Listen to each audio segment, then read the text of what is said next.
Você já se perguntou o que aconteceria com a Terra se ela parasse de girar? É o que vamos descobrir agora, nesse documentário científico produzido pelo Doc Enigmas.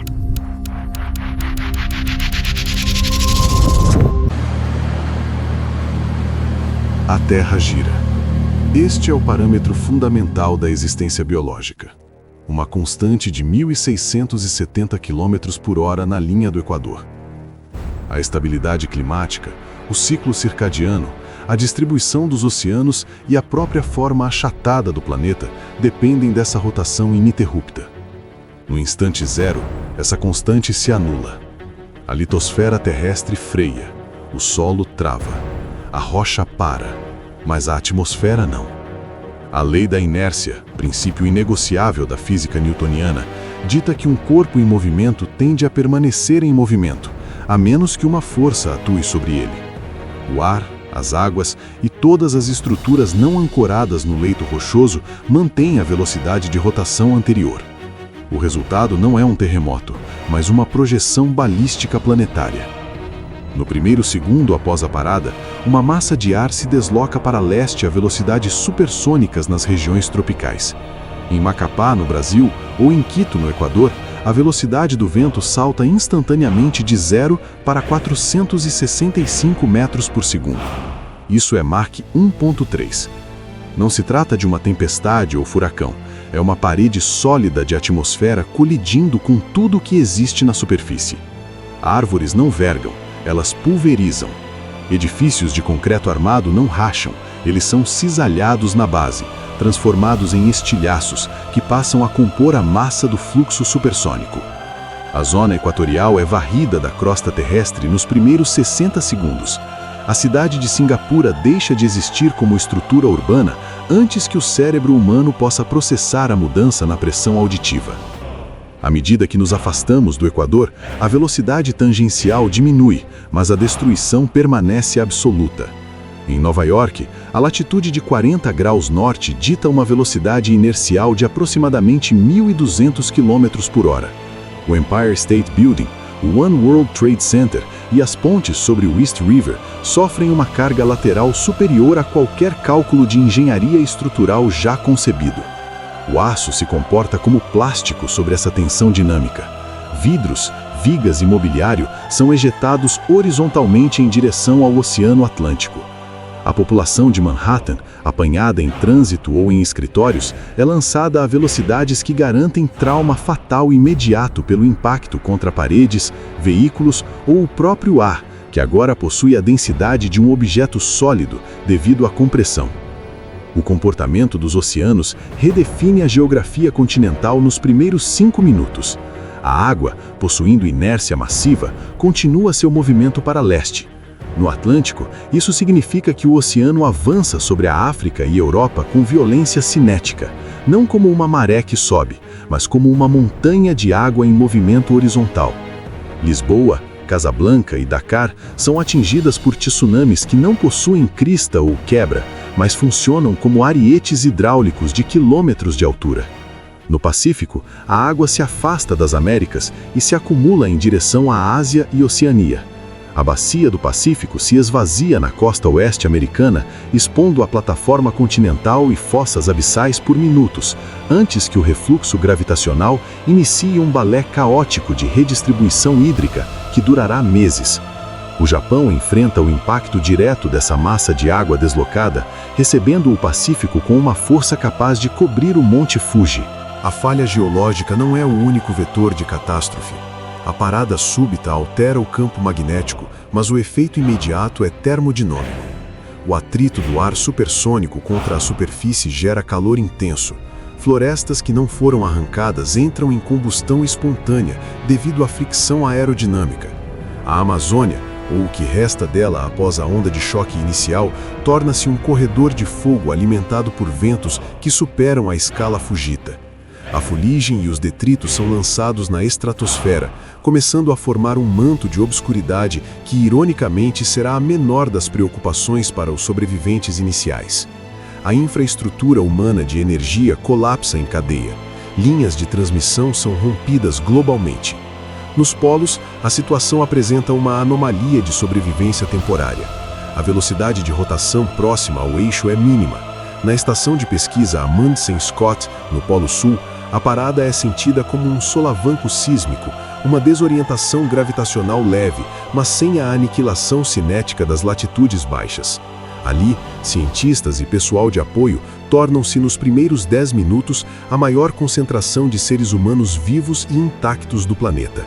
Eles olham para seus monitores, que agora exibem apenas estática ou dados de telemetria de satélites que, por estarem em órbita, continuam girando a 27 mil km por hora, perdendo sincronia com as estações terrestres destruídas. O silêncio nos rádios polares é a primeira confirmação de que o mundo civilizado, como entidade funcional, cessou. A América do Sul apresenta um cenário de devastação assimétrica. Cidades como Bogotá e Quito, situadas em grandes altitudes e próximas ao Equador, sofrem a ação combinada do vento supersônico e da rarefação do ar. A Cordilheira dos Andes atua como uma rampa de lançamento para os ventos do Pacífico, criando turbulências que arrancam camadas de solo até a rocha matriz. No Brasil, São Paulo e Rio de Janeiro, localizadas no Trópico de Capricórnio, enfrentam ventos de 1.400 km por hora. O Cristo Redentor é decapitado e arremessado para a Baía de Guanabara, que por sua vez foi esvaziada pela inércia das águas antes de ser preenchida por escombros da zona sul carioca. Não há sirenes, não há alertas de defesa civil, não há tempo para pânico. A biologia humana não evoluiu para reagir a eventos dessa magnitude temporal. A narrativa da sobrevivência começa a ser escrita por acaso e geografia. Quem estava em abrigos subterrâneos profundos, minas ou a bordo de submarinos nucleares submersos sobrevive à onda de choque inicial.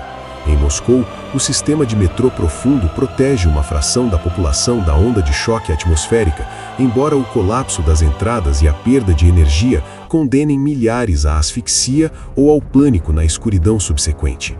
O acaso determina a continuidade da espécie.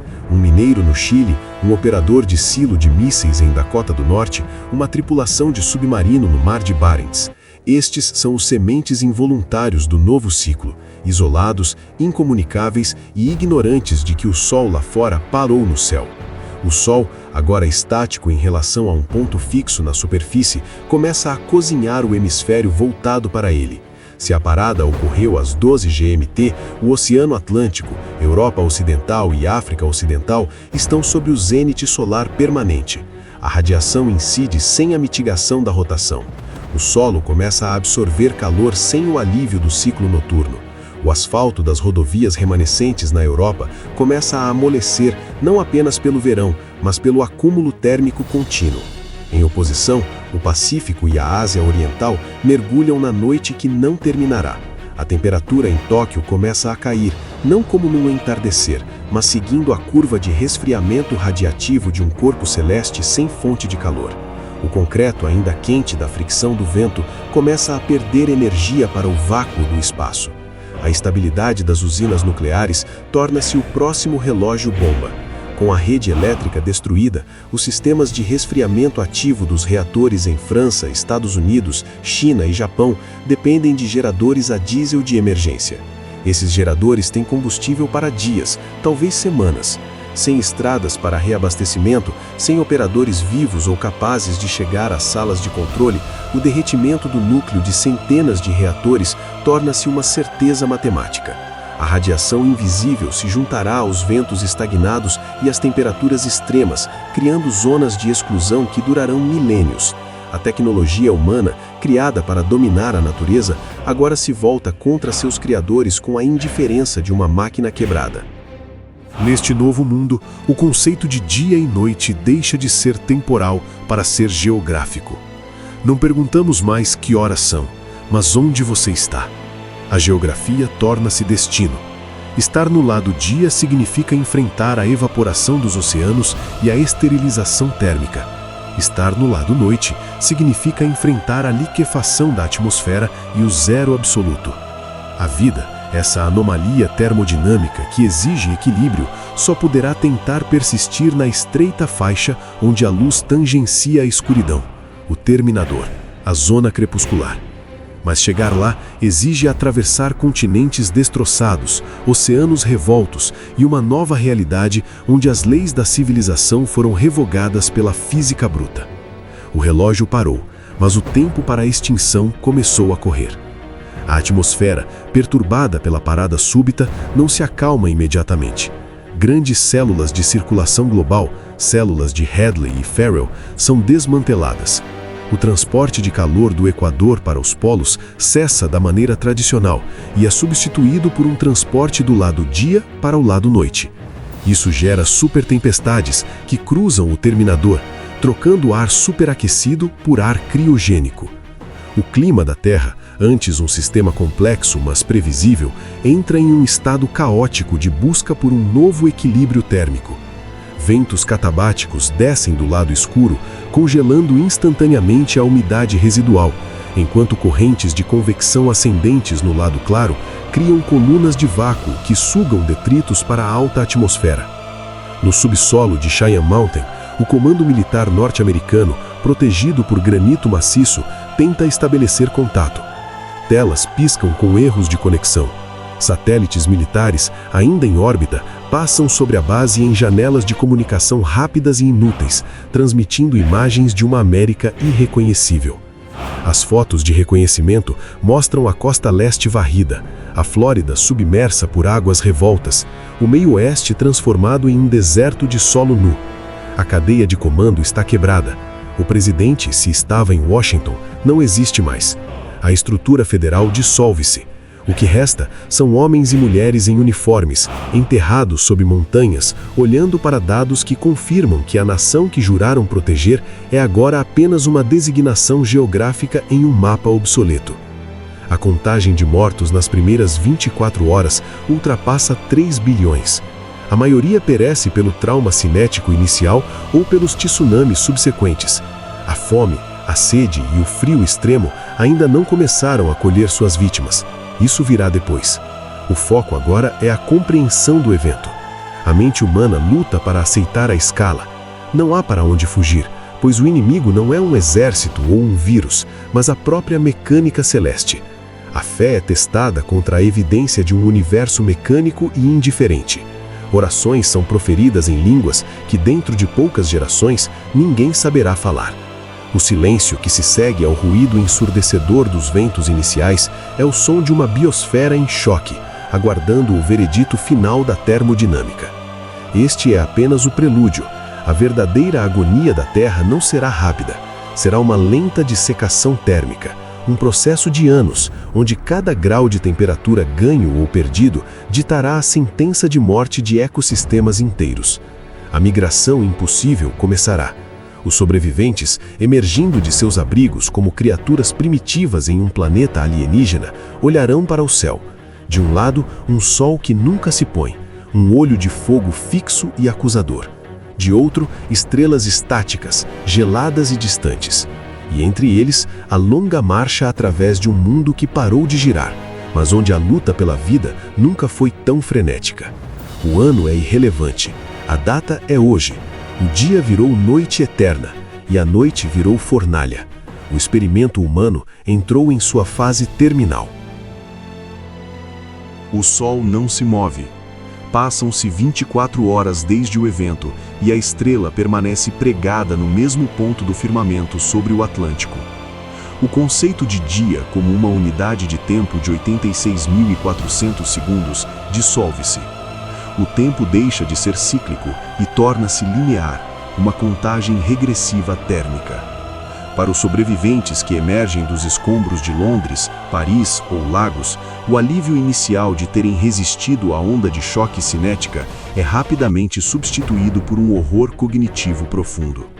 O céu está azul, límpido, sem a poeira que já assentou, mas a luz tem uma qualidade estática, acusadora. Não há o alívio do entardecer. O calor, que deveria diminuir após as 16 horas, continua a se acumular no concreto fraturado e no metal retorcido das metrópoles em ruínas. A inércia térmica começa a cozinhar o hemisfério iluminado. No lado oposto do globo, a escuridão é absoluta. A Ásia Oriental e o Pacífico Ocidental estão mergulhados em uma noite que já dura mais do que qualquer noite registrada na história humana. Em Xangai e Tóquio, a devastação dos ventos e tsunamis agora é coberta por um silêncio cristalino. Sem a radiação solar para repor a energia perdida, a superfície terrestre começa a irradiar calor para o espaço a uma taxa alarmante. O fenômeno do resfriamento radiativo é brutal e imediato. Em apenas 30 horas, a temperatura nas ruínas de Pequim cai de agradáveis 15 graus Celsius para menos 5 graus Celsius. A umidade residual no ar, deixada pelas tempestades iniciais, congela sobre as superfícies, cobrindo os destroços da segunda maior economia do mundo com uma mortalha de gelo translúcido.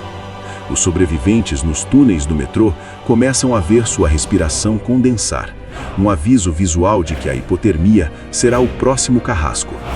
A atmosfera, ainda se recuperando do trauma inicial, começa a se reconfigurar em um padrão de circulação nunca antes visto.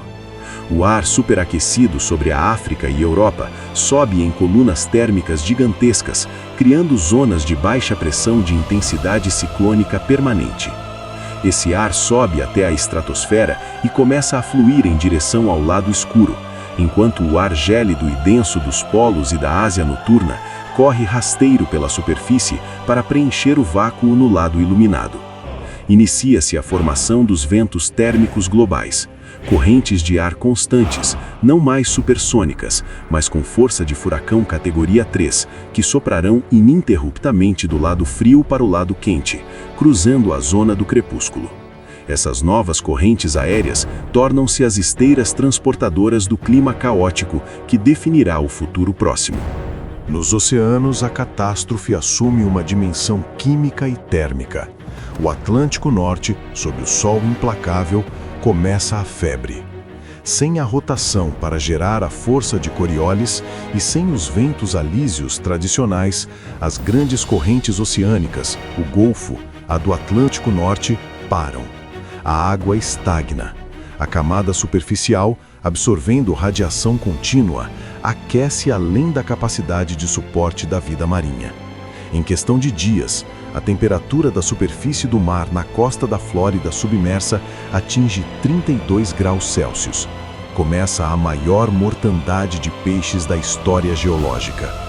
Bilhões de toneladas de biomassa marinha entram em decomposição simultânea, liberando metano e sulfeto de hidrogênio, transformando o Oceano Azul em uma sopa tóxica e fétida, que exala veneno para as regiões costeiras sobreviventes. A infraestrutura humana, já destroçada, enfrenta sua segunda onda de falhas. As reservas de diesel para os geradores de emergência em hospitais e centros de dados começam a secar no terceiro dia real.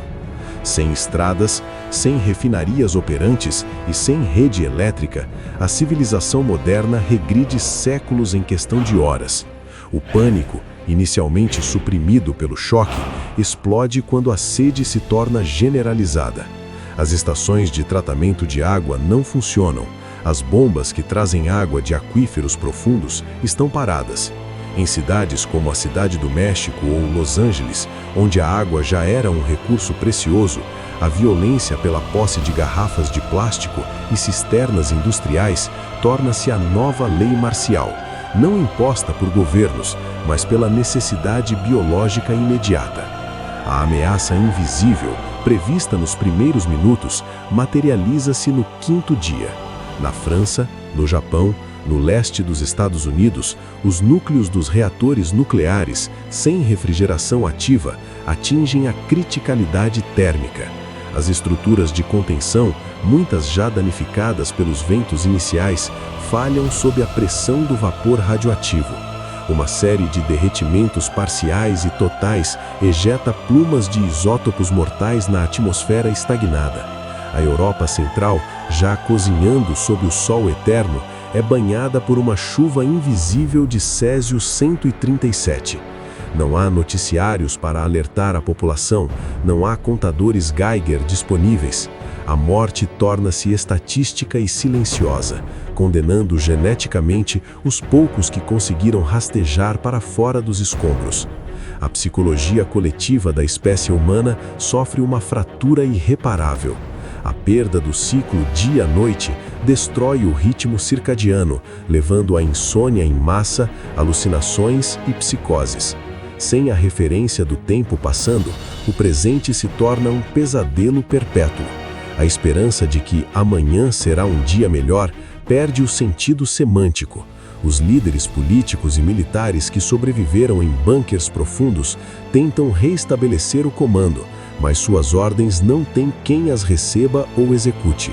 O Estado-nação, uma construção baseada na capacidade de projetar poder e organizar recursos sobre um território, evapora quando o território se torna inabitável e os recursos inacessíveis. O que resta são tribos urbanas armadas, famílias isoladas e indivíduos regredidos ao estado de natureza robesiano. E então, a compreensão geográfica começa a se espalhar como um boato desesperado entre os sobreviventes com algum conhecimento científico ou acesso a mapas antigos. A salvação não está no tempo, mas no espaço. Ficar onde está é uma sentença de morte, ou ser incinerado ou ser congelado. A única chance teórica de sobrevivência a longo prazo reside na linha do terminador, a estreita faixa onde o dia encontra a noite, onde as temperaturas extremas se cancelam mutuamente em um caos climático habitável. Começa a surgir o impulso migratório mais desesperado da história da vida na Terra. Não é uma marcha organizada, mas um êxodo caótico de milhões de almas feridas, partindo das ruínas fumegantes do lado dia em direção ao leste e dos desertos gelados do lado noite em direção ao oeste, todos buscando o crepúsculo. Eles se movem a pé sobre rodovias destruídas, sem saber que a jornada para a maioria será apenas uma forma mais lenta de morrer. A primeira semana termina sem que o sol se mova um único grau. A Terra fixou seu olhar no abismo e a humanidade começa sua longa e dolorosa adaptação à eternidade de um único instante.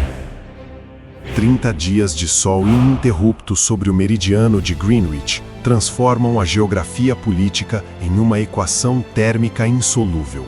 O Oceano Atlântico, agora o centro de uma anomalia de calor planetária, comporta-se como uma caldeira a céu aberto. A temperatura da água na superfície equatorial ultrapassa os 45 graus Celsius. A evaporação atinge níveis industriais, injetando na atmosfera trilhões de toneladas de vapor de água. Esse vapor, um gás de efeito estufa potente, cria um ciclo de retroalimentação positiva. Quanto mais quente fica, mais vapor é gerado. Quanto mais vapor, mais calor é retido. A Europa Ocidental e a África Ocidental não enfrentam apenas o sol estático, mas umidade de 100%. O conceito de temperatura de bulbo úmido torna-se a métrica da extinção. Quando essa medida ultrapassa 35 graus, o corpo humano perde a capacidade física de suar e resfriar-se. A morte por hipertermia torna-se inevitável em questão de horas, mesmo na sombra. Em Paris, Madrid e Lagos, a fauna urbana foi dizimada. Não há mais pássaros nos céus, eles caíram exaustos e desidratados na segunda semana. As árvores dos grandes bulevares, estressadas pela fotossíntese contínua e pela falta de resfriamento noturno, começam a morrer em massa, suas folhas torradas e marrons, criando um risco de incêndio urbano que aguarda apenas a primeira faísca. O asfalto, submetido a um mês de radiação solar direta, sem pausa, atinge temperaturas de superfície de 80 graus. Veículos abandonados têm seus pneus derretidos, fundindo-se à estrada, tornando a remoção de destroços impossível. A infraestrutura de concreto começa a sofrer espalação térmica. Pontes e viadutos, sem juntas de dilatação projetadas para essa amplitude térmica permanente, estalam e colapsam sobre o próprio peso. Do outro lado do mundo, a Ásia Oriental e a Oceania entram no segundo mês de escuridão profunda. A temperatura média em Xangai e Seul despenca para 30 graus negativos. O frio, no entanto, não é o único inimigo, é a paralisia da química. As baterias de íon de lítio, essenciais para lanternas, veículos elétricos e equipamentos de comunicação, perdem eficiência drasticamente nessas temperaturas. A tecnologia portátil morre. Em Tóquio, a maior metrópole do mundo torna-se um mausoléu de gelo e vidro. Os arranha-céus de Shinjuku, sem aquecimento, funcionam como dissipadores de calor gigantescos.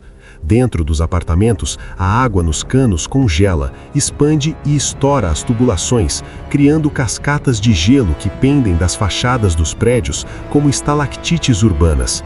A população remanescente queima móveis, livros e o próprio revestimento das casas para manter uma temperatura acima do ponto de congelamento sanguíneo. As Américas tornam-se o palco do maior drama migratório da história da espécie. Situadas a oeste do meio-dia atlântico, o continente americano vive uma manhã perpétua, com o sol travado em um ângulo baixo no leste. No entanto, o calor transportado pelos superventos vindos do Atlântico começa a cozinhar a costa leste do Brasil e dos Estados Unidos. A migração é unidirecional, fugir do sol nascente estático em direção ao oeste, buscando a sombra das cordilheiras ou a linha crepuscular no Pacífico. O sistema rodoviário das Américas entra em colapso total. A rodovia Presidente Dutra, ligando o Rio de Janeiro a São Paulo, e a Interstate 95 na costa leste americana tornam-se estacionamentos lineares de 500, 1.000, 2.000 quilômetros de extensão. O combustível acabou na segunda semana. Milhões de veículos, úteis apenas como abrigos temporários de metal, bloqueiam todas as faixas. As famílias abandonam seus carros, carregando o que podem nas costas, iniciando marchas a pé de milhares de quilômetros. A logística de abastecimento não existe, não há supermercados, não há postos de gasolina, não há ajuda humanitária. A fome torna-se a companheira constante dessa coluna humana que se arrasta pelo asfalto quente. Em cidades como Nova York e São Paulo, a densidade populacional torna-se uma armadilha. A violência pela posse de bicicletas, carrinhos de mão ou qualquer meio de transporte não motorizado atinge níveis de barbárie. O valor do dinheiro, do ouro ou das ações na bolsa é reduzido a zero. A nova moeda é a água potável e o calçado resistente. A Cordilheira dos Andes e as Montanhas Rochosas surgem como barreiras formidáveis e, paradoxalmente, como destinos de esperança. A altitude oferece temperaturas mais amenas, longe do forno das terras baixas tropicais. No entanto, a travessia dessas cadeias montanhosas sem equipamento adequado e com suprimentos esgotados ceifa milhões de vidas. Os desfiladeiros andinos tornam-se valas comuns a céu aberto. Em La Paz e Cusco, a população local assiste horrorizada à chegada de ondas de refugiados das planícies, trazendo consigo doenças decorrentes do saneamento colapsado. Cólera, tifo e disenteria explodem em epidemias que não encontram resistência médica. A medicina moderna, dependente de eletricidade e refrigeração para antibióticos e insulina, regride a era pré-industrial. O ecossistema global entra em choque anafilático. A fotossíntese, processo que sustenta a base da cadeia alimentar, é interrompida no lado escuro e levada à exaustão no lado claro. No lado noturno, as plantas murcham e morrem pelo frio e falta de luz, interrompendo a produção de oxigênio local e a absorção de CO2. No lado diurno, o estresse hídrico e térmico fecha os estômatos das plantas para evitar a desidratação, cessando igualmente a fotossíntese. A Terra, que respirava em ciclos diários, começa a sufocar. A concentração de dióxido de carbono sobe vertiginosamente, não por emissões industriais, que pararam, mas pela decomposição global de matéria orgânica. As florestas tropicais, da Amazônia ao Congo, deixam de ser pulmões e tornam-se emissores de carbono à medida que apodrecem sob o calor úmido. O silêncio do lado noturno é perfurado apenas pelo som do gelo rachando e pelos uivos dos ventos catabáticos que descem dos planaltos. A Austrália, totalmente imersa na escuridão, vê seus desertos centrais congelarem. A fauna única do continente, cangurus, coalas, répteis, enfrenta uma extinção em massa por congelamento. Em Sydney, a Opera House, coberta de geada, reflete a luz das estrelas frias. A humanidade ali se refugia no subsolo, transformando estações de metrô e estacionamentos subterrâneos em colmeias de sobrevivência, onde a hierarquia social é determinada pela proximidade com os poucos geradores a diesel que ainda funcionam. A escuridão traz consigo uma dissolução da sanidade. A falta de luz solar inibe a produção de serotonina, mergulhando a população sobrevivente em uma depressão química profunda e letargia suicida. No lado iluminado, a ironia suprema é a abundância de energia solar que não pode ser capturada. Os painéis solares existem, mas as redes de distribuição, os grids, foram destruídas pelos ventos iniciais ou derreteram. A energia está em toda parte, bombardeando a superfície com 1000 watts por metro quadrado, mas a humanidade não tem como convertê-la em refrigeração. O ar-condicionado, outrora uma banalidade, torna-se uma memória de um luxo divino. As cidades de concreto transformam-se em fornos de retenção de calor. Em Phoenix e Bagdá, a temperatura do ar à sombra atinge 55 graus. A vida humana na superfície nessas latitudes torna-se biologicamente inviável. Os sobreviventes tornam-se noturnos em um mundo sem noite, escondendo-se em porões durante os picos de calor e movendo-se apenas quando tempestas de poeira obscurecem temporariamente o sol assassino. A fronteira entre a luz e a sombra, a linha do terminador, move-se geograficamente devido à órbita da Terra ao redor do Sol. Embora a rotação tenha parado, a translação continua. Isso significa que o dia e a noite ainda existem, mas duram 6 meses cada. A linha do crepúsculo avança lentamente, cerca de 1 grau por dia. As cidades que estão na borda da escuridão veem o sol descer no horizonte com uma lentidão excruciante. Essa zona de transição, onde a luz é oblíqua e as temperaturas são suportáveis, torna-se o alvo de todos os mapas mentais. Mas a zona é estreita, varrida por ventos ferozes gerados pelo choque térmico entre os hemisférios. Chegar lá não garante a vida, garante apenas um lugar na primeira fila para observar o colapso final da biosfera. A filosofia de sobrevivência sofre uma mutação. O altruísmo, vantajoso em sociedades estáveis, torna-se um risco mortal. A unidade familiar nuclear resiste, mas a coesão social ampla se desintegra. Não há mais americanos, chineses ou brasileiros, há apenas os do lado dia, queimados e sedentos, e os do lado noite, pálidos e congelados. A identidade nacional, construída sobre séculos de história, evapora em 30 dias, substituída pela identidade geográfica da catástrofe. A Terra, vista do espaço, é um mármore bicolor, metade marrom e estéril, metade branca e gelada. E na costura desses dois mundos, a humanidade rasteja como insetos em uma fruta apodrecida, tentando encontrar um lugar onde a física não doa tanto. 3 meses se passaram. O conceito de oceano como uma massa de água contínua e reguladora deixa de existir. O Atlântico, estagnado sob o zênite solar, comporta-se agora como uma gigantesca panela de pressão destampada. A temperatura da superfície da água entre a linha do Equador e o Trópico de Câncer atinge 50 graus Celsius. A evaporação não é mais um processo invisível, é uma violência física. Colunas de vapor, densas como neblina industrial, erguem-se quilômetros na atmosfera, saturando o ar até que a umidade relativa atinja níveis letais de saturação. O ciclo hidrológico, antes uma valsa elegante de chuvas e rios, torna-se uma bomba de transferência de energia. Essa água evaporada não cai de volta como chuva tropical refrescante. Ela é transportada pelos ventos térmicos estratosféricos em direção à zona crepuscular e ao lado noturno, onde precipitará não como água, mas como dilúvios de gelo e carbônica neve. O mar Mediterrâneo oferece o espetáculo mais dantesco da nova era geológica. Isolado do resfriamento oceânico global e raso em comparação aos grandes abismos azuis, ele começa a recuar.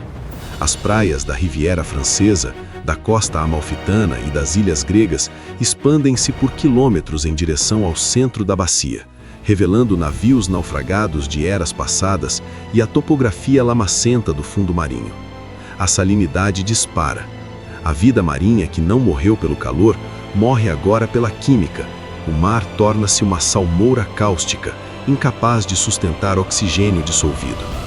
Veneza, a antiga joia do Adriático, não está mais ameaçada pela subida das águas, mas assenta-se agora sobre uma planície de lodo seco e salitre, com seus canais transformados em valas de esgoto fossilizado sob o sol implacável. Na África, o Nilo seca. O rio mais longo do mundo, que sustentou impérios por milênios, evapora antes de chegar ao Cairo. A represa de Assuã torna-se um monumento inútil sobre um vale de poeira rachada. O Egito, desprovido de sua única artéria vital, colapsa em uma anarquia de sede. As populações do norte da África, presas entre o Saara em expansão térmica e o Mediterrâneo moribundo, tentam forçar passagem para o sul ou para o leste, em direção à penumbra da Ásia. Mas as fronteiras são agora linhas de morte desenhadas pela temperatura. A areia do deserto, aquecida a 90 graus, vitrifica em certas regiões, criando vastos espelhos de sílica que refletem a radiação solar de volta para a atmosfera, amplificando o efeito estufa local a níveis de forno industrial. Enquanto isso, a faixa de transição, o terminador, define-se não como um refúgio bucólico, mas como a região mais tempestuosa do sistema solar. É ali que o ar superaquecido do lado dia colide frontalmente com a massa de ar criogênico do lado noite. O choque térmico gera sistemas de baixa pressão com gradientes barométricos nunca antes registrados. Tempestades de escala continental, com diâmetros de 3.000 quilômetros, giram permanentemente ao longo dessa linha. Ventos de 300 km por hora, carregados de granizo do tamanho de rochas, bombardeiam a superfície. A zona habitável, na verdade, é um corredor de tornados contínuos e relâmpagos incessantes, onde a eletricidade estática gerada pelo atrito do ar seco e úmido ilumina o céu com uma aurora de descarga elétrica perpétua. A sobrevivência humana nesta faixa exige uma existência troglodita ou blindada. Os refugiados que alcançam a borda da sombra na Europa Oriental ou na América do Sul Central descobrem que o abrigo não é o ar livre, mas as entranhas da terra. Antigas minas de sal na Polônia e complexos de cavernas nos Andes tornam-se as novas metrópoles. A sociedade reorganiza-se em torno da profundidade. Quanto mais fundo, mais estável a temperatura. A superfície é apenas para a coleta de recursos ou trânsito rápido em veículos militares adaptados. A luz do sol, antes fonte de vida, é agora o inimigo tático. A escuridão, antes o medo primal, é o escudo térmico. A inversão axiológica é completa. O céu é o inferno e o subsolo é o lar. No lado escuro, a atmosfera começa a mudar de composição. O vapor de água trazido pelos ventos superiores congela e cai, criando calotas de gelo sobre a Sibéria, o Alasca e a Austrália que crescem metros por dia.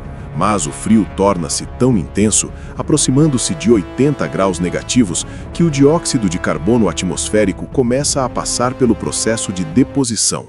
Neva gelo seco. O ar torna-se mais rarefeito à medida que os gases congelam e precipitam. A pressão atmosférica no lado noturno cai, criando um vácuo parcial que suga ainda mais ventos violentos do lado diurno. As cidades de Moscou e Novosibirsk estão soterradas não apenas por neve de água, mas por uma camada tóxica de CO2 sólido. Qualquer sobrevivente que tente sair sem equipamento de respiração autônoma morre asfixiado em segundos, seus pulmões queimados pelo frio químico. A América do Norte, dividida pela linha de sombra que corta diagonalmente o continente devido à inclinação do eixo terrestre, vê a dissolução final dos Estados Unidos e do Canadá como entidades políticas. A costa oeste, mergulhada na noite, luta contra o congelamento da rede elétrica e a falência das reservas de gás natural. Vancouver e Seattle são túmulos de gelo. A costa leste, ainda sob a luz oblíqua de um sol da manhã eterno, enfrenta furacões que não se movem, tempestades estacionárias que despejam metros de chuva fervente sobre as Carolinas e a Virgínia. Washington, D.C. é um pântano inabitável. O governo central, se é que ainda existe, opera de bunkers na região das Montanhas Rochosas, a única geografia que oferece alguma proteção contra os extremos atmosféricos devido à sua altitude e posição central. A agricultura global é uma memória. Não há colheitas.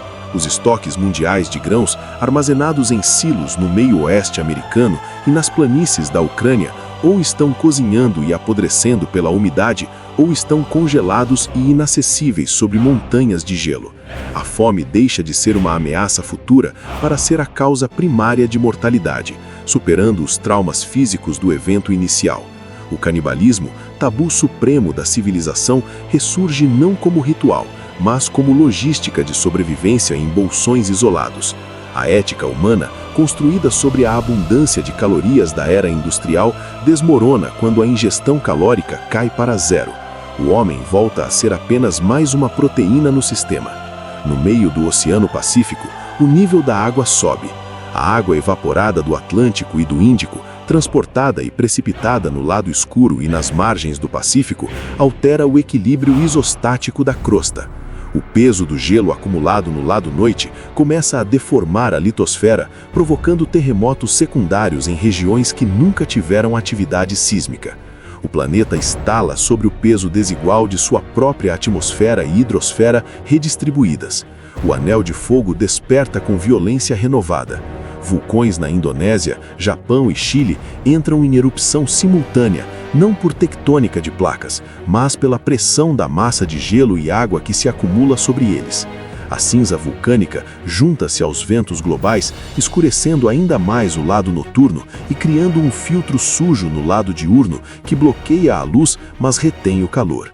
A humanidade, reduzida a frações de sua população original, começa a compreender a verdadeira escala de sua irrelevância. As grandes obras de engenharia, a represa das Três Forças, o Canal do Panamá, o túnel sobre a Mancha, são anuladas pela nova física. O Canal do Panamá seca, a represa das Três Forças congela e craca, liberando um tsunami de gelo e lodo sobre a China central. O orgulho da construção civilizatória é varrido. O que resta é a biologia pura e dura, a necessidade de regular a temperatura corporal interna a 37 graus num mundo que oscila entre 80 positivos e 100 negativos. O universo não negocia. A Terra continua sua órbita silenciosa ao redor do Sol, um sarcófago girando no vácuo, carregando em sua superfície a poeira de uma espécie que um dia acreditou ser dona do tempo. 6 meses de imobilidade planetária revelam um inimigo mais insidioso que o fogo ou o gelo: a química do ar. A atmosfera, antes uma sopa homogênea de gases vitalícios misturados pela turbulência da rotação, começa a estratificar-se. Sem os ventos alísios e sem a convecção global eficiente, bolsões de gases pesados acumulam-se nas depressões topográficas. O dióxido de carbono e o metano, mais densos que o oxigênio e o nitrogênio, assentam-se nas bacias e vales profundos. Cidades situadas em tigelas geográficas, como a Cidade do México e Santiago, tornam-se armadilhas de anóxia. Os sobreviventes que buscaram refúgio nas partes baixas para escapar dos ventos da superfície descobrem tarde demais que o ar ali não sustenta a combustão celular. Morrem dormindo, sem luta, vítimas de uma asfixia silenciosa onde o corpo simplesmente esquece de acordar. A Amazônia, o antigo pulmão do mundo, converte-se na sua chaminé funerária. Exposta ao sol implacável e privada da umidade que a própria floresta reciclava, a biomassa seca sofre pirólise em escala continental. Não é um incêndio florestal comum, é uma tempestade de fogo de 3.000 quilômetros de largura. As árvores não queimam apenas, elas explodem devido à vaporização instantânea da seiva residual. Manaus, Santarém e Iquitos são obliteradas não por chamas, mas por temperaturas ambientes que fundem o vidro das janelas antes mesmo que o fogo chegue. A fumaça gerada por bilhões de toneladas de carbono vegetal incinerado sobe à estratosfera, criando um escudo de fuligem que bloqueia a luz solar, mas retém o calor infravermelho, transformando a bacia amazônica em uma estufa pressurizada a 200 graus Celsius. No lado noturno, a morte assume uma estética de preservação terrível. A decomposição bacteriana cessa, as enzimas responsáveis pela putrefação não funcionam a 60 graus negativos. Os cadáveres da catástrofe inicial, os corpos nas ruas de Pequim ou nos campos da Rússia, não apodrecem. Eles sublimam lentamente ou permanecem intactos, estátuas de carne congelada que durarão milênios. A cidade de Chicago, varrida pelos ventos gélidos do norte, é um necrotério criogênico perfeito. Os arranha-céus, revestidos de gelo opaco, guardam em seus interiores a história congelada do último dia da humanidade. Mesas postas, reuniões interrompidas, vidas paradas no meio do gesto. O cheiro da morte não existe no lado escuro. Existe apenas o cheiro estéril e metálico do ozônio e do frio absoluto. A orla da sobrevivência, a estreita faixa do Terminador, enfrenta agora a crise da água potável. As fontes superficiais estão contaminadas por cinzas vulcânicas, fuligem da Amazônia e precipitação ácida. A água de chuva, quando cai, tem o pH de vinagre diluído, corroendo metais e queimando a pele exposta. A tecnologia de filtração torna-se o santo graal da nova era. Engenheiros, antes projetistas de software ou arquitetos, agora dedicam suas vidas a improvisar sistemas de destilação solar usando sucata de automóveis e plástico recuperado. Uma garrafa de água limpa vale mais que qualquer barra de ouro recuperada dos cofres de Zurique. A sede dita a moralidade. Grupos armados guardam poças de lama com a ferocidade de exércitos defendendo fronteiras nacionais. O oceano, motor climático do planeta, está quebrado. A circulação termoalina, a esteira transportadora global que movia nutrientes e calor, parou completamente. O fundo dos oceanos torna-se anóxico. Sem a mistura das águas, o oxigênio não chega às profundezas. Trilhões de organismos marinhos morrem sufocados, criando zonas mortas que cobrem bacias inteiras. O cheiro de enxofre, liberado por bactérias anaeróbicas que agora dominam os mares estagnados, começa a permear as costas. No Atlântico, a água parada e quente favorece a proliferação de algas tóxicas vermelhas e cianobactérias, transformando o azul profundo em um caldo viscoso e purulento, cor de ferrugem, que emite vapores nocivos capazes de causar falência respiratória a quilômetros da costa. A agricultura hidropônica subterrânea surge como a única fonte viável de calorias, mas é um privilégio de poucos. Em antigos complexos militares e minas adaptadas, luzes púrpuras, alimentadas por reatores nucleares remanescentes ou geotermia, iluminam fileiras de alface pálida e soja raquítica. A dieta humana é reduzida a uma pasta de nutrientes sintetizada. O sabor desaparece da experiência humana. A carne, as frutas frescas, o pão quente, tudo se torna mitologia oral passada para crianças que nunca viram o sol. A desnutrição crônica afeta o desenvolvimento cognitivo da nova geração. O escorbuto e o raquitismo retornam como pragas medievais, deformando os corpos daqueles que vivem na escuridão dos túneis, longe da vitamina D e da luz natural. A psicologia do confinamento começa a fraturar a coesão dos grupos de sobreviventes. A claustrofobia não é mais um medo irracional, mas uma condição de vida. Viver na superfície do Terminador é impossível devido aos ventos constantes de 200 km por hora. Viver no subsolo é uma sentença de prisão perpétua na escuridão. O suicídio torna-se uma epidemia silenciosa. A mente humana, evoluída para varrer horizontes e processar padrões de luz em mudança, colapsa na monotonia cinza do concreto e da rocha. Cultos apocalípticos proliferam, pregando que a parada da Terra foi um castigo divino e que a única redenção é caminhar voluntariamente para o lado iluminado para ser purificado pelo fogo ou para o lado escuro para ser eternizado pelo gelo. E muitos vão. A fauna terrestre remanescente trava sua própria guerra. Grandes predadores foram extintos. O que resta são os oportunistas. Ratos, baratas e certas espécies de insetos que se adaptam rapidamente aos extremos. No lado crepuscular, nuvens de gafanhotos que de alguma forma sobreviveram e sofreram mutações comportamentais devoram qualquer matéria orgânica exposta, incluindo roupas e tendas. A natureza, despida de sua beleza romântica, revela sua face mais brutal, a de uma máquina biológica desesperada para perpetuar o código genético a qualquer custo. A esperança de que a Terra voltaria a girar, mantida por muitos nos primeiros meses, evapora. A realidade geológica assenta-se. A ciência confirma que a energia necessária para reiniciar a rotação é maior do que toda a energia produzida pela humanidade em sua história. O estado é permanente. O planeta entrou em acoplamento de maré com o Sol ou algo próximo disso. A normalidade agora é este mundo bifurcado. As crianças nascidas após o evento não têm conceito de dia e noite como períodos de tempo alternados. Para elas, luz e escuridão são lugares, países distantes e mortais. O vocabulário muda. Leste torna-se sinônimo de morte quente, oeste torna-se morte fria. O centro é a vida, mas uma vida precária, agarrada à rocha, bebendo água destilada, enquanto o universo lá fora observa com sua indiferença estelar.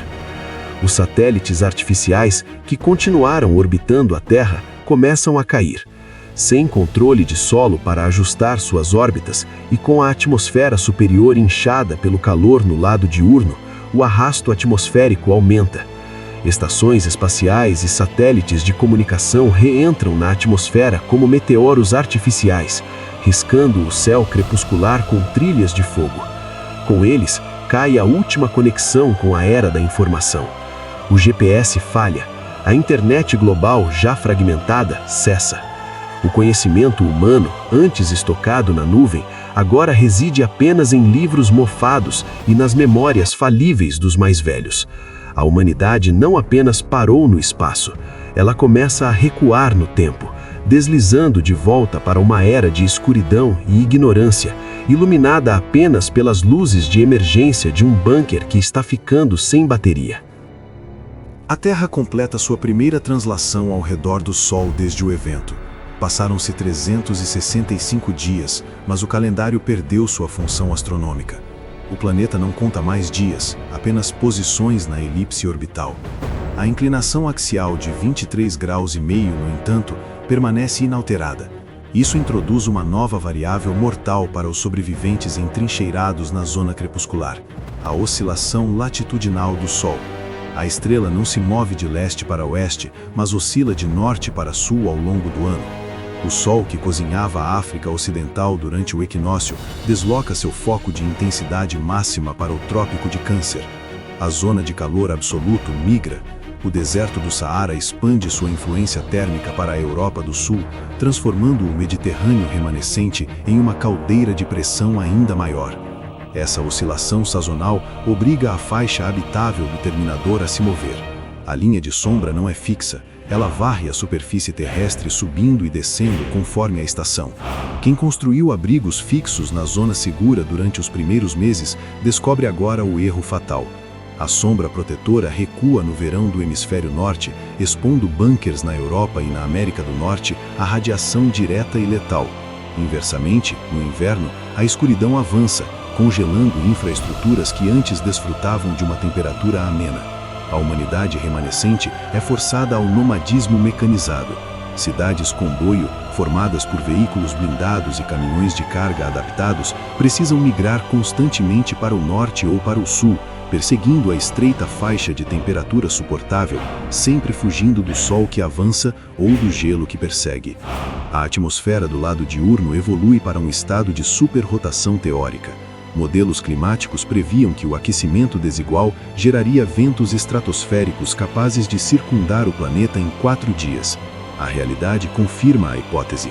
Hiperfuracões, tempestades com dimensões continentais e olhos de 800 quilômetros de diâmetro formam-se sobre os oceanos superaquecidos. Essas estruturas ciclônicas ultrapassam a troposfera, injetando vapor de água na estratosfera e destruindo a camada de ozônio remanescente. A radiação ultravioleta que atinge a superfície do lado dia esteriliza o solo de qualquer bactéria restante. As ruínas de Nova York e Miami são lavadas por chuvas ácidas ferventes lançadas por esses sistemas, dissolvendo o calcário dos edifícios e apagando os últimos traços da arquitetura clássica. No Oceano Índico, a situação atinge um ponto de ruptura química. A evaporação massiva concentrou os sais e minerais a níveis tóxicos. O Mar Arábico transforma-se em uma bacia de salmoura densa, onde cristais de sal começam a precipitar no fundo, cobrindo as planícies abissais com uma camada branca e estéril. A monção asiática, mecanismo que irrigava o subcontinente indiano, desaparece. Em seu lugar, ventos secos e abrasores descem do Himalaia, agora sem gelo em sua face sul. Índia, Paquistão e Bangladesh tornam-se desertos de poeira e rocha nua. Delhi e Mumbai são cidades fantasmas, esqueletos de concreto polidos pela areia soprada a velocidades de 200 km por hora. A face escura do planeta entra em uma fase de criogenia profunda. A temperatura na Antártida e na Sibéria estabiliza-se em torno de 110 graus negativos. O dióxido de carbono atmosférico, que começou a precipitar meses atrás, agora forma calotas polares de gelo seco de dezenas de metros de espessura. Essa remoção de gás da atmosfera reduz a pressão do ar ao nível do mar no lado noturno. O ar torna-se fino, insuficiente para sustentar a respiração humana sem auxílio mecânico, mesmo que a temperatura fosse suportável. Os poucos postos avançados de pesquisa científica que tentaram resistir com estoques nucleares e oxigênio reciclado silenciam um a um. A falha de uma única vedação, uma trinca microscópica no metal causada pela contração térmica, é suficiente para despressurizar um habitat inteiro em segundos. A guerra pelos recursos muda de natureza. Não se luta mais por território, mas por vetores de movimento. As antigas rodovias longitudinais, que correm de norte a sul como a Rota Pan-Americana ou as autoestradas europeias, tornam-se os bens mais valiosos do planeta. Controlar uma estrada que permite a migração sazonal segura é a única forma de poder. Bloqueios são montados com carcaças de tanques e escombros. Facções paramilitares cobram pedágio em baterias, filtros de ar e antibióticos. A violência é rápida e brutal. Munição é escassa. O combate regressa ao uso de armas brancas e ferramentas improvisadas. A ética da solidariedade é substituída pela matemática da tonelagem. Quanto menos pessoas no comboio, mais longe os suprimentos duram. A biologia marinha sofre um colapso em cadeia que atinge o fitoplâncton. No lado iluminado, a radiação UV e o calor destroem a base da cadeia alimentar. No lado escuro, a falta de luz impede a fotossíntese. Apenas na zona de mistura, onde as águas ferventes encontram as águas geladas, existe uma proliferação de vida. Mas é uma vida distorcida. Blooms de algas extremófilas tingem as águas turbulentas do terminador de roxo e verde neon. Essas algas produzem neurotoxinas potentes. Os sobreviventes que tentam pescar ou dessalinizar essa água sem o tratamento químico complexo morrem com paralisia respiratória.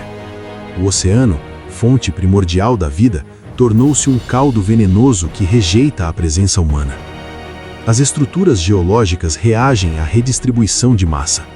O acúmulo de gelo e neve de CO2 no lado noturno deprime a crosta terrestre em vários metros. O alívio de peso no lado diurno, causado pela evaporação dos oceanos, faz a crosta subir. Esse desequilíbrio isostático contínuo provoca terremotos intraplaca em regiões consideradas sismicamente estáveis. O escudo canadense e o cráton siberiano fraturam-se. Fendas gigantescas abrem-se no solo congelado da Rússia, engolindo cidades inteiras que já estavam mortas pelo frio. O planeta geme, rangendo suas placas tectônicas em um ajuste mecânico doloroso e ineterminável, tentando encontrar um novo centro de gravidade. A memória cultural da humanidade começa a ser apagada pela entropia física. Bibliotecas e museus no lado diurno viram cinzas ou polpa úmida. No lado noturno, o papel torna-se quebradiço como vidro e desintegra-se ao toque.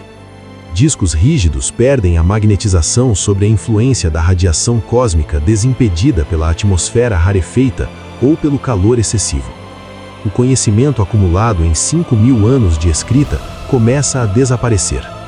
As crianças do ano 1 aprendem a ler em manuais técnicos de manutenção e rótulos de medicamentos, as únicas literaturas que possuem valor prático.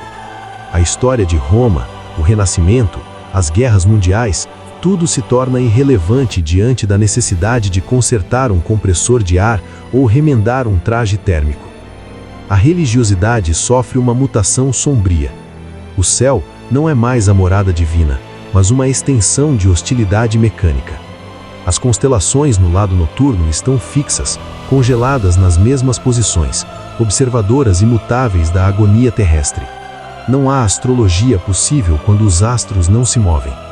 No lado diurno, o Sol é visto não como um deus doador de vida, mas como um demônio insaciável. Novos mitos surgem em torno da figura do astrônomo, aquele que previa os movimentos da zona habitável. A ciência torna-se liturgia. A precisão dos cálculos de latitude e temperatura é a nova oração que separa os vivos dos mortos. No horizonte, uma nova ameaça se desenha para o segundo ano. A cobertura de nuvens no lado diurno, formada pela evaporação contínua, começa a criar um efeito de albedo reverso. As nuvens brancas refletem a luz, mas também retêm o calor da superfície. O planeta está se transformando em uma versão úmida e sufocante de Vênus no hemisfério solar. A temperatura média global continua a subir. A zona habitável estreita-se a cada mês. O corredor de sobrevivência, que antes tinha 200 quilômetros de largura, agora mal chega a 50 em certos pontos.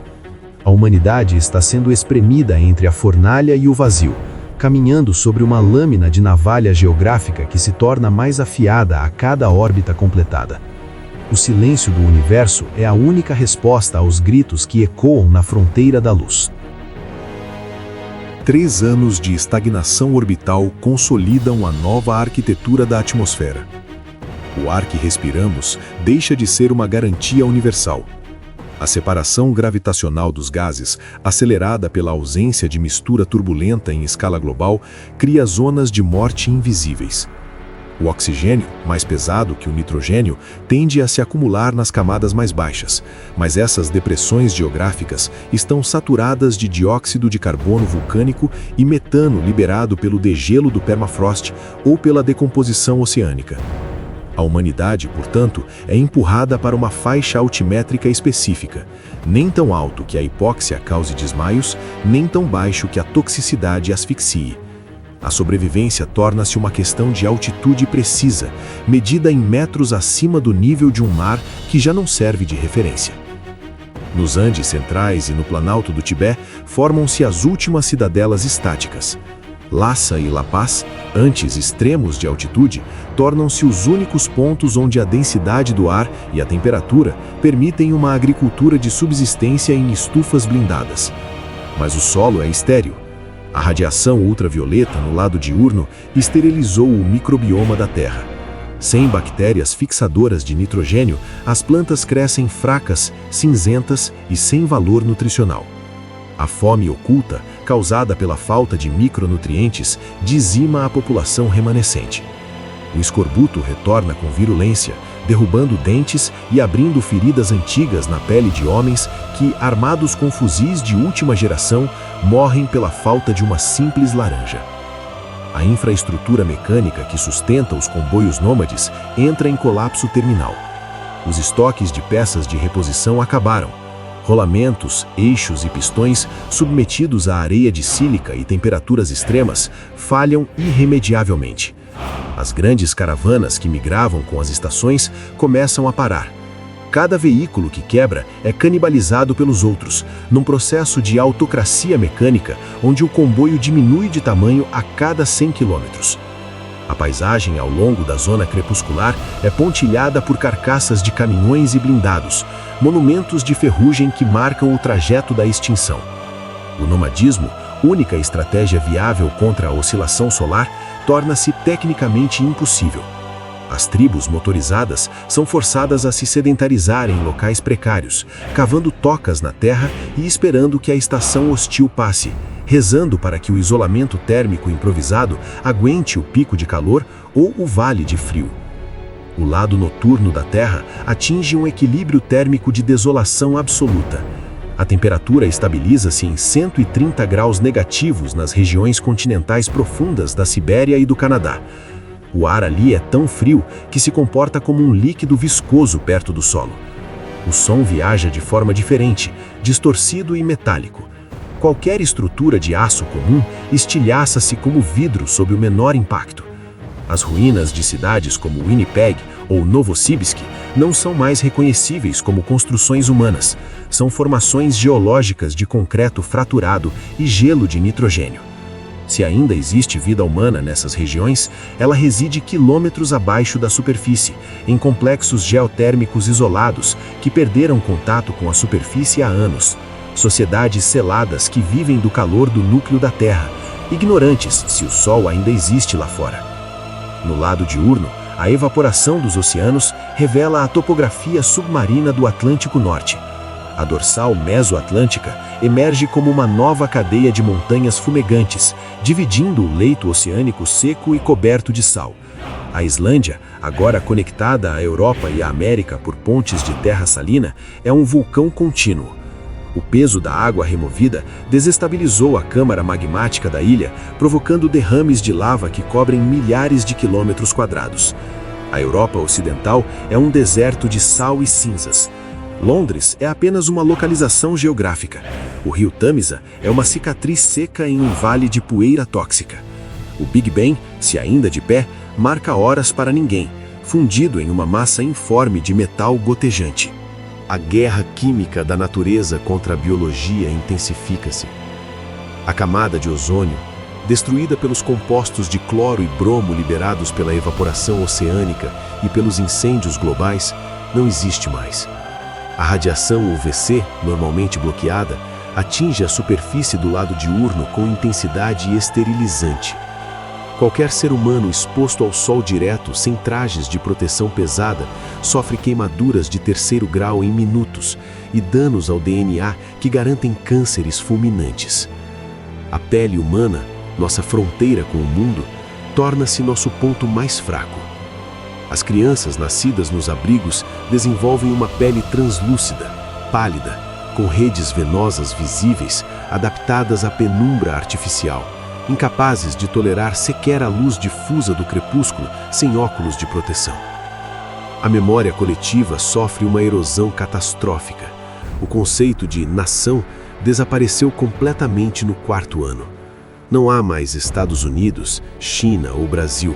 Existem apenas os do sal, do gelo e da sombra. A linguagem simplifica-se. Vocabulários inteiros relacionados ao mundo antigo, férias, praia, floresta, internet, tornam-se arcaísmos inúteis, palavras proibidas que causam dor aos mais velhos e confusão aos mais jovens.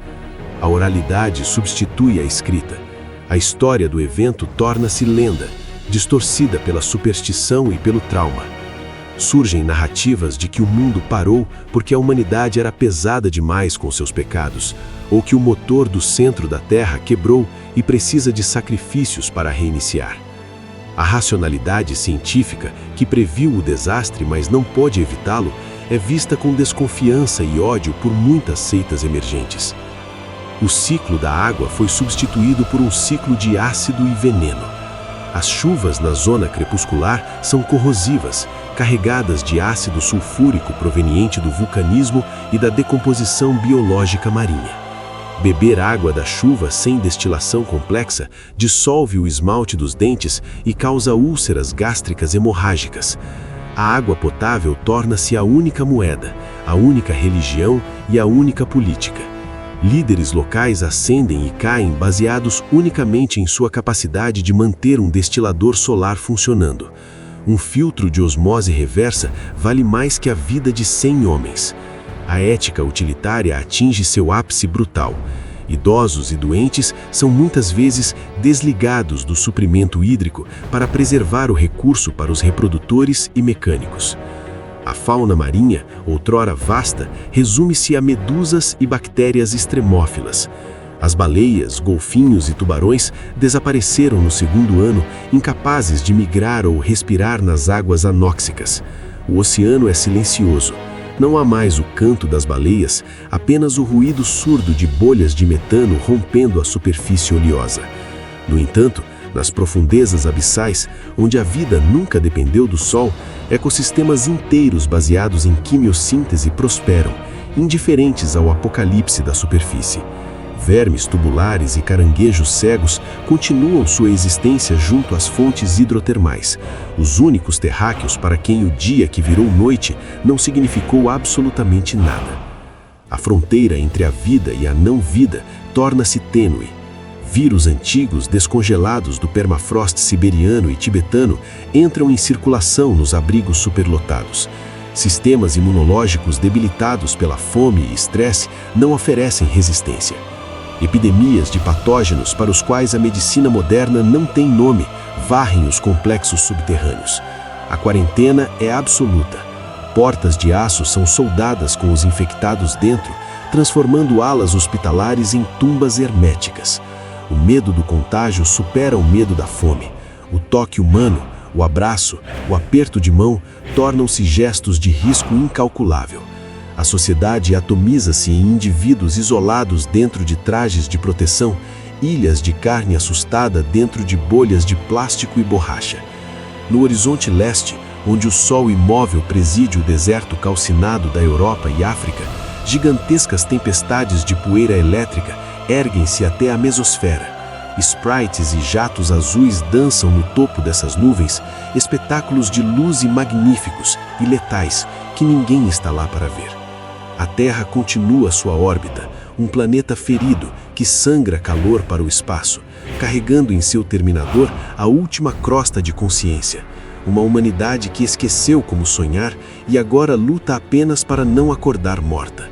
O 5º ano aproxima-se, e com ele, a certeza de que a adaptação não é uma vitória, mas apenas uma agonia prolongada.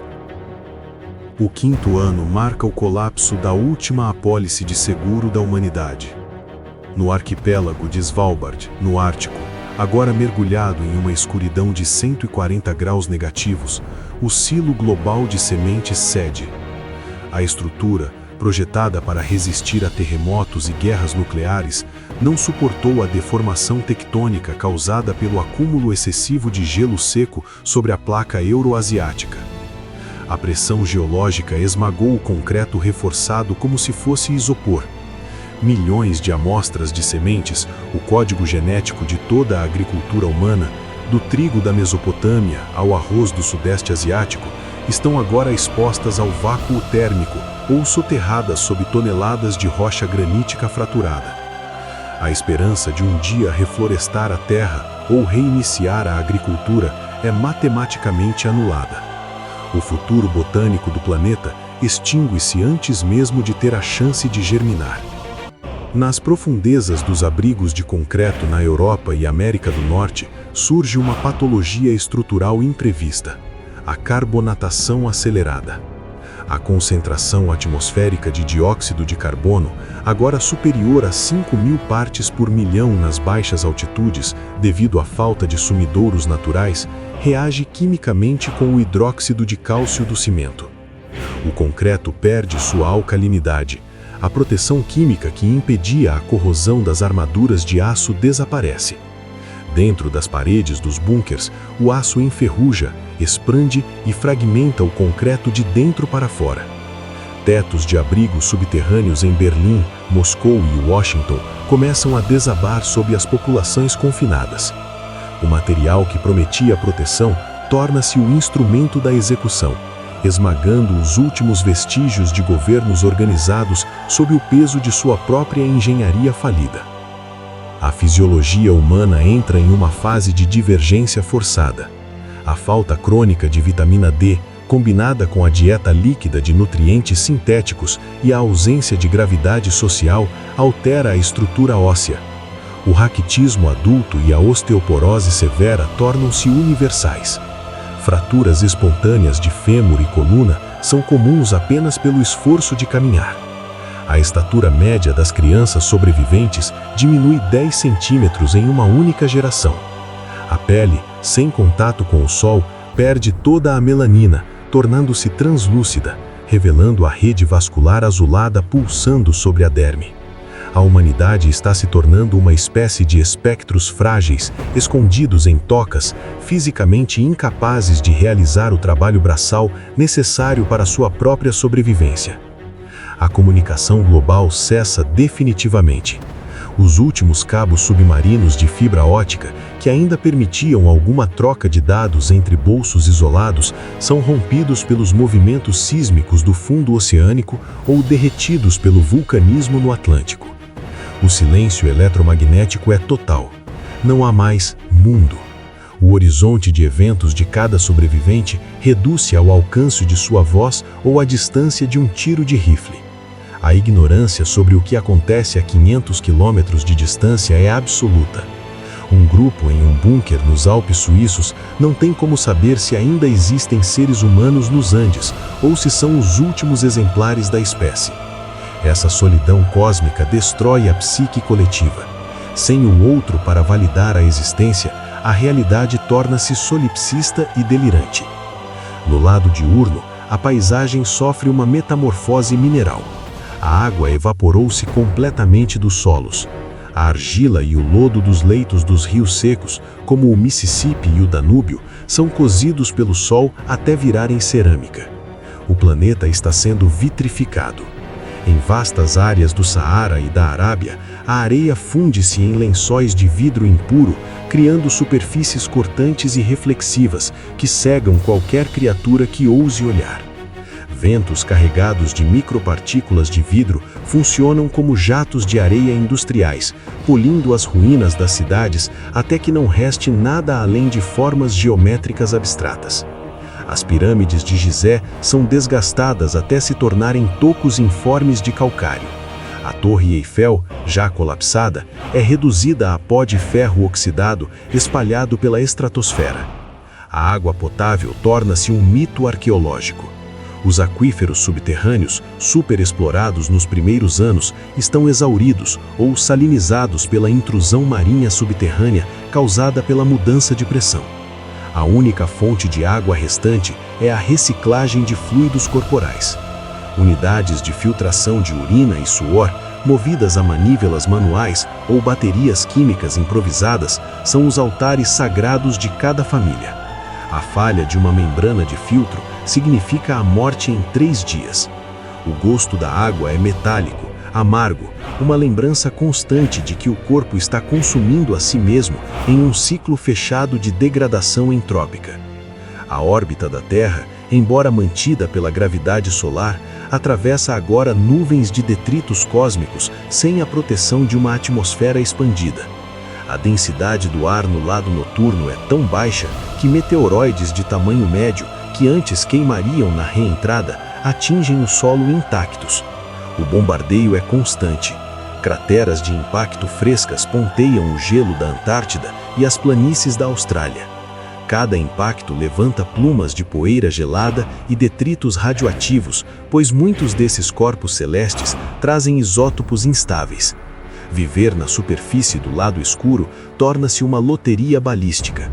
Os sobreviventes olham para o céu estrelado não com admiração, mas com o terror de quem observa uma artilharia celestial apontada para suas cabeças.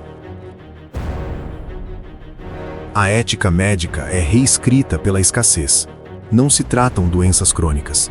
Diabéticos, cardíacos e pacientes oncológicos faleceram no primeiro ano. Agora, a triagem foca apenas em traumas mecânicos e infecções agudas. Mas sem antibióticos, cujos estoques venceram ou degradaram-se pelo calor, um simples corte infectado é uma sentença de amputação ou morte. A cirurgia regressa ao século XVIII, sem anestesia, rápida, brutal, cauterizada com ferro em brasa. A dor é uma constante universal, um ruído de fundo que a mente aprende a ignorar para não colapsar. O grito de dor não gera mais empatia. Gera irritação, pois atrai predadores ou desperdiça oxigênio. A faixa habitável, a linha do terminador, não é mais um corredor contínuo. Ela foi fragmentada por barreiras orográficas intransponíveis e zonas de tempestade permanente. Existem agora ilhas de sobrevivência isoladas, separadas por oceanos de ventos de 500 km por hora. A tribo da América do Sul não tem contato com a tribo da África Central. A especiação cultural e linguística acelera. Dialetos incompreensíveis surgem, misturas de termos técnicos, gírias militares e grunhidos de esforço. A Torre de Babel é reconstruída na horizontal, estendida ao longo de uma linha de crepúsculo onde ninguém mais entende a língua do vizinho. A radiação de fundo aumenta. As usinas nucleares que derreteram anos atrás continuam a emitir. O césio e o estrôncio infiltraram-se no ciclo da poeira global. Todo o ar que se respira é levemente radioativo. A incidência de leucemia e deformidades congênitas em recém-nascidos atinge 60%. A reprodução torna-se um ato de crueldade. As mulheres, desnutridas e estressadas, param de ovular. A taxa de natalidade global cai para perto de zero. A humanidade enfrenta não apenas a morte individual, mas a esterilidade da espécie. O último bebê saudável pode já ter nascido, e ninguém registrou o fato. Os oceanos restantes no lado noturno, agora cobertos por capas de gelo de quilômetros de espessura, escondem um segredo geofísico. A pressão do gelo liquefaz a base da calota, criando lagos subglaciais de alta pressão.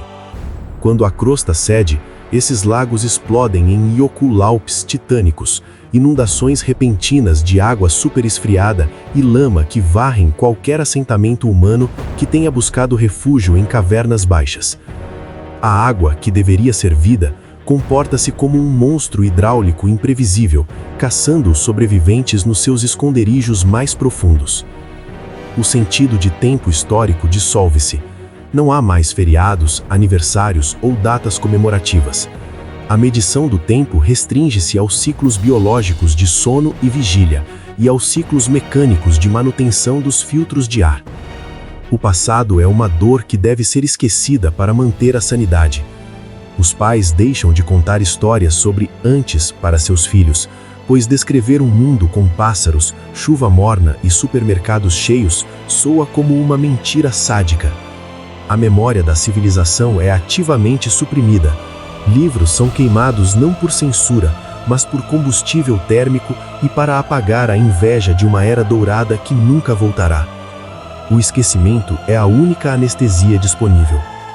No limiar do 6º ano, a estabilidade das órbitas dos satélites lunares é afetada.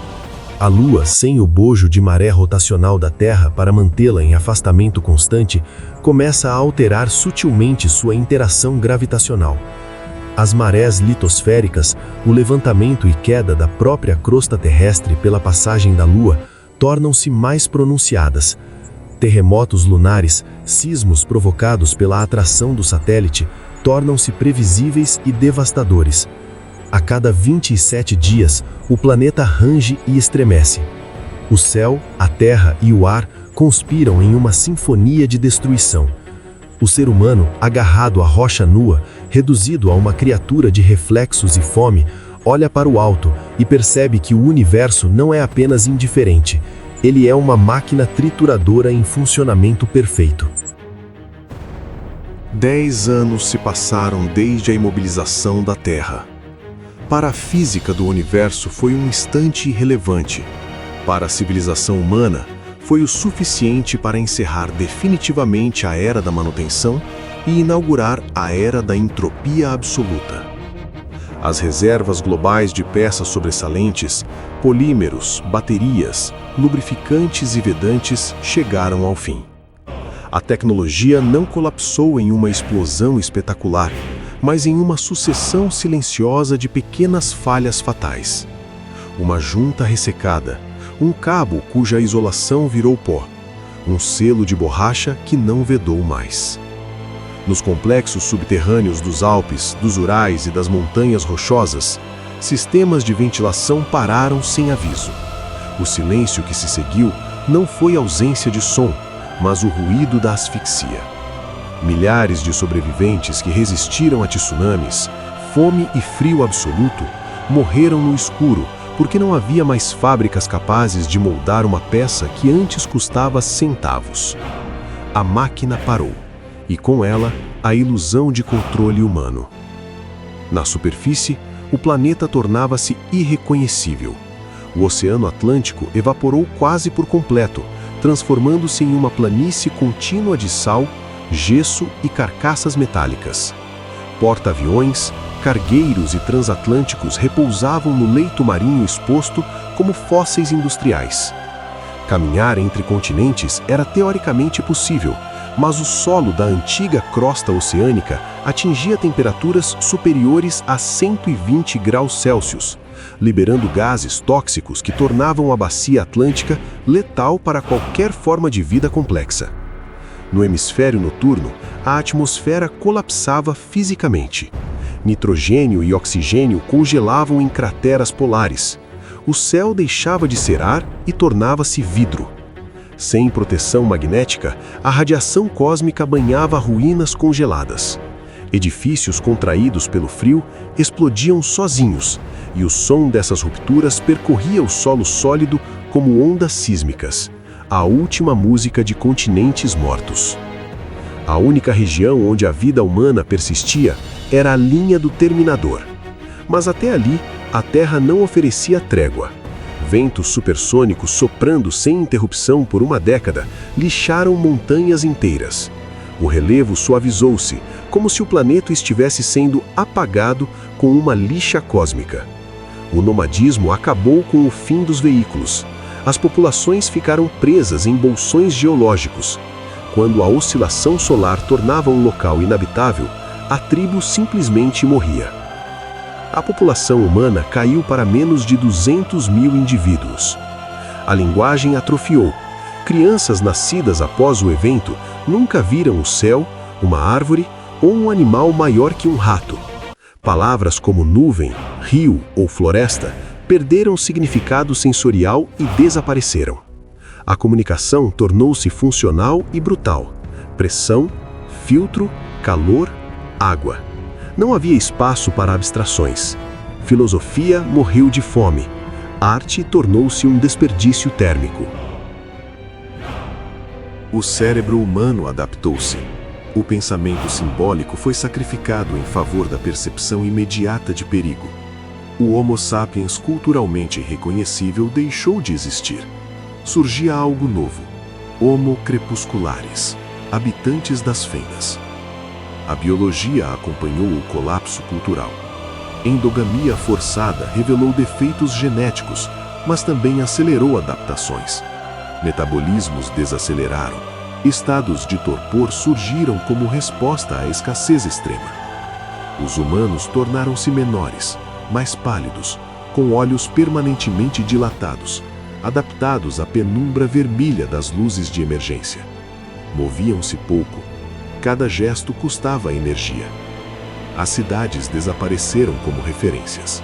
Nova York, Londres, Xangai foram reduzidas a manchas geológicas indistinguíveis de formações naturais. A infraestrutura orbital caiu quase toda. O céu limpou-se de satélites, exceto por alguns túmulos eletrônicos em órbitas altas, transmitindo sinais para ninguém. Quando os últimos reatores nucleares falharam, não houve pânico, apenas resignação. Famílias deitavam-se juntas, esperando que o acúmulo de dióxido de carbono trouxesse o sono final. A era nuclear terminou sem testemunhas. 5 décadas após o evento, ninguém vivo lembrava do mundo que girava. A humanidade não era mais composta por refugiados, mas de nativos da escuridão. A evolução, antes lenta, agora corria em desespero. A curiosidade tornara-se um defeito fatal. A conformidade, uma virtude biológica. A superfície transformou-se em um domínio mitológico de fogo e gelo. No lado diurno, continentes vitrificados. No noturno, vácuo e criogenia perfeita. Tóquio tornou-se um museu congelado, preservando corpos humanos como estátuas de carne.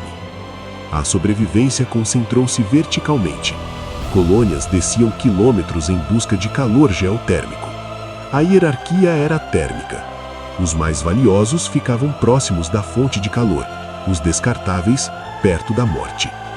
A tecnologia regrediu à mecânica primitiva. Um alicate funcional valia mais do que uma vida. O conhecimento científico virou ritual. Filtros eram limpos não por compreensão, mas por tradição. A humanidade continuava viva, mas já não sabia por quê. 100 anos após a paralisia da Terra, o conceito de século não existia mais. Não havia calendários nem história. As gerações subterrâneas não possuíam qualquer memória do céu, do azul ou do movimento.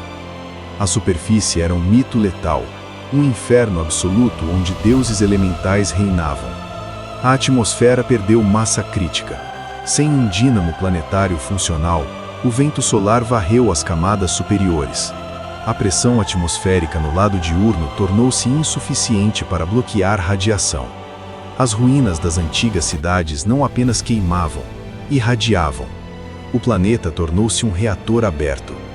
No lado noturno, o vácuo consolidou-se. O silêncio tornou-se físico.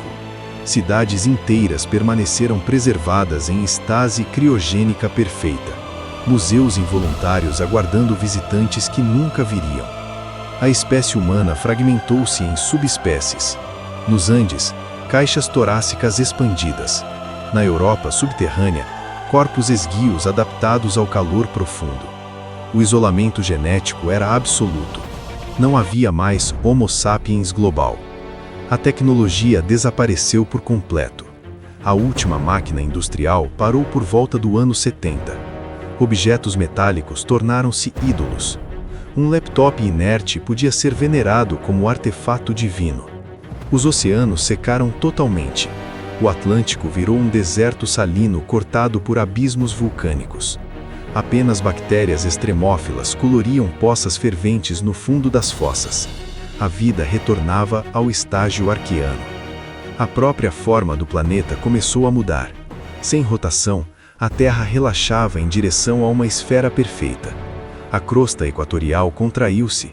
Terremotos de magnitude inédita rasgaram continentes. Túneis humanos foram esmagados pela geologia em movimento.